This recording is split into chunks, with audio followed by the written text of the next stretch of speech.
Sonny Houston, and I teach banjo, fiddle, mandolin, guitar, and bass. Well, you know, I grew up in a singing church, and instrumental music was frowned upon. It was a sin, you know, to play a musical instrument. So, but my mother was a great singer, and she sang, and so. And her father was a singer. So singing, and all of my mother's sisters were singers. None of the boys were singers. But you know, I started singing when I was a little kid, and I would bug them to let me. We had a song leader, you know, that it wasn't lining out the songs, but it was a cappella, all the music, and there would be a song leader, and so I would bug them at our church in Kentucky to let me lead singing, but since I was just, you know, 8 or 9 years old, they didn't think I was of the age of accountability to do that kind of thing. But they would let me lead 2 songs before church began officially. So I would lead songs, and you know, I always sang in talent shows growing up, always a cappella. But then, you know, later, I didn't really start learning to play an instrument till I was 18 or so. What was your first instrument? Guitar. Okay. Yeah, I had a little $27. Well, you know, I was all into rock and roll. I mean, I wanted the Beatles hit when I was a freshman in high school, and you know, I wanted to be in a band. Always wanted to be in a band, and you know, so I sort of got drafted as I'd never even had an electric bass in my hands, and some friends of mine had a little band there, and they they came up one Saturday evening, and they had this gig at the Blackie Community Center, and they drafted me to come play bass. And we did Watermelon Man, we did what is that Wilson Pickett, Midnight Hour, we did I mean, all those songs that I call American Legion rock. It's just, you know, we did country songs, rock and roll songs. Of course, everybody had to do Johnny B. Good, you know, that was, well, that was, but see, I'd sort of rejected that at first, or, you know, I mean, I always wanted to be Ricky Nelson instead of being Carter Stanley, you know, but after I continued my little rock and roll whatever, and I had been playing in this little band over in Virginia. They sold alcohol over in Virginia, so they had bars over there that had music, and I had a job for a couple of years with this old guy who then was my age that I am now, but he was a rock and roller. So he hired me as a bass player, and I played with him a couple of years, and then I got fired. And just like all of the rest of my family, I felt like I needed to go up north and get a job, you know. So I went up there, and then I got my while I was up there, not really looking very hard for a job, but I got my second call for an Army physical, and I had to come back to Kentucky to go for my, you know, that was in the middle of Vietnam, it was 69, I guess it was. But when I got back, it was like I'd never, even though we left in the 50s and went up north for 2 years, I never had been away from that culture as, you know, with clearer eyes. And so just coming back to Kentucky, it was like, boy, this is a very strange place here, and unique, and I loved it.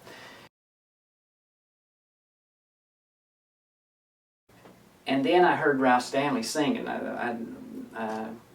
and when I heard him sing, of course that was some of the music I grew up with. He and Carter used to come to our school, but you know, and they'd play for a dime. But I never did go see them, which I regret now. But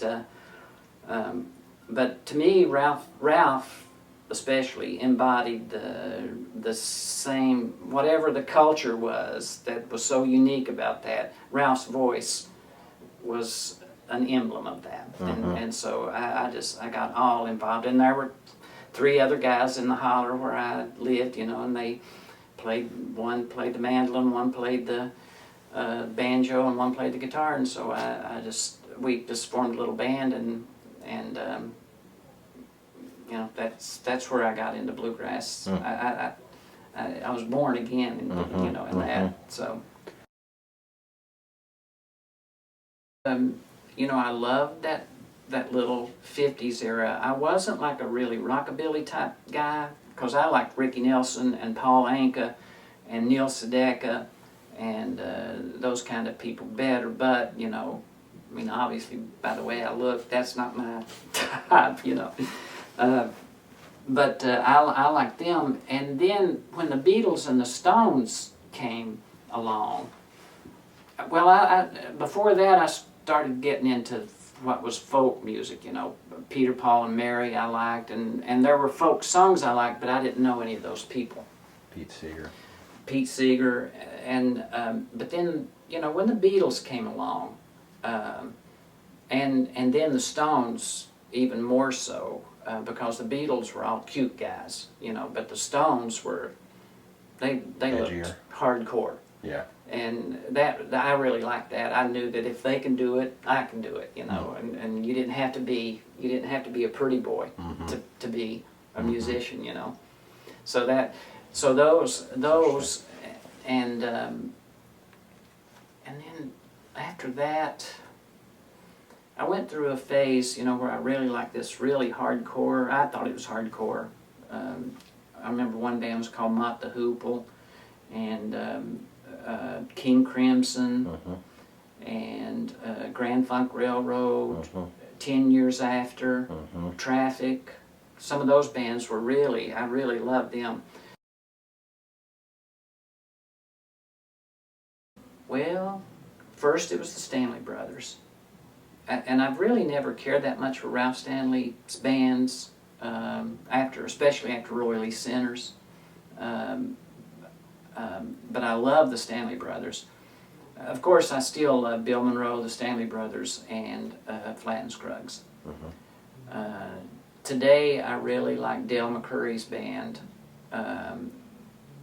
because they embody such the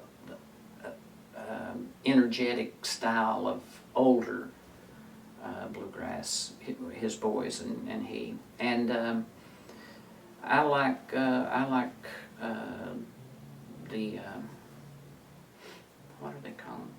Lonesome River Band. They're really hardcore, hard driving, sort of traditional, but with a modern, you know, feel.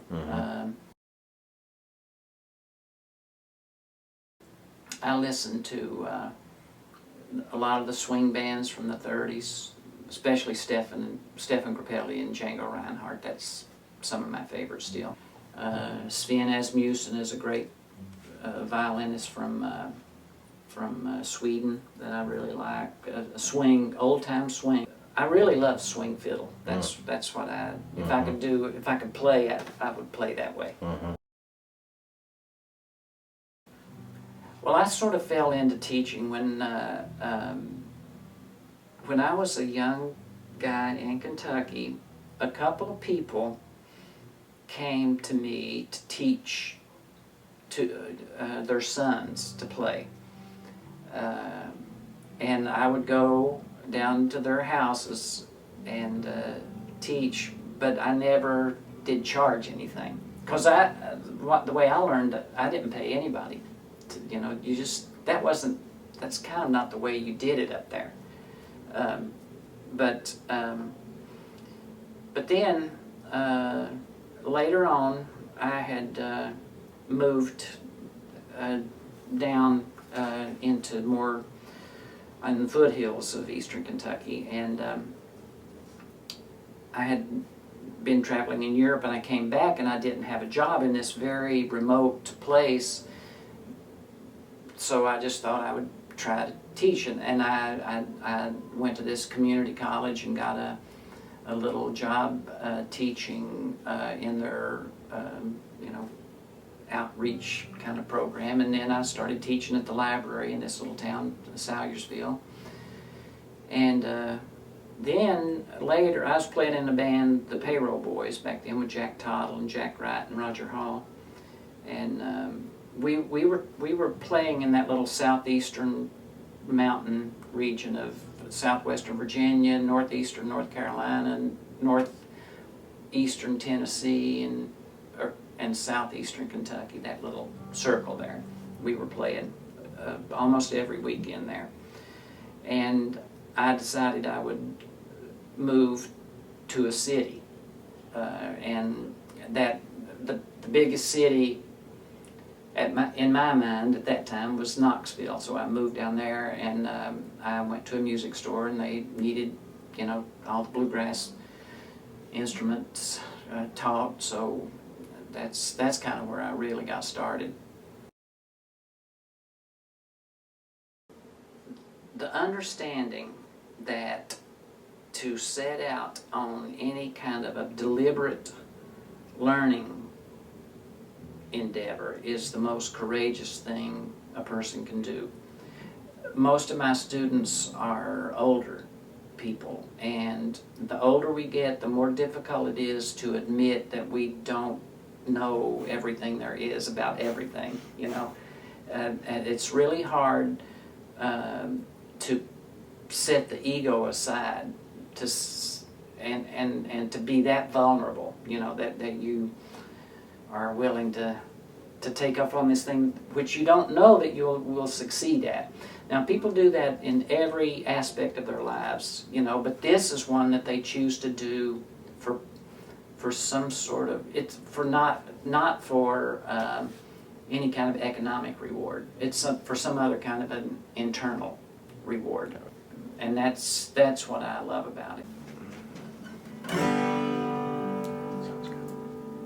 Well, how do you do, young Willie McBride? Do you mind if I sit down by your graveside? Rest for a while beneath the warm summer sun. I've been walking all day, and I'm nearly done. I can tell by your gravestone you were only 19 when you joined the great fallen in 1916. I hope you died well, and I hope you died clean. Willie McBride, was it slow and obscene? Did they beat the drum slowly? Did they play the fife slowly? Did the rifles fire over you as they lowered you down? Did the band play the last post and chorus? And did the pipes play the flowers of the forest?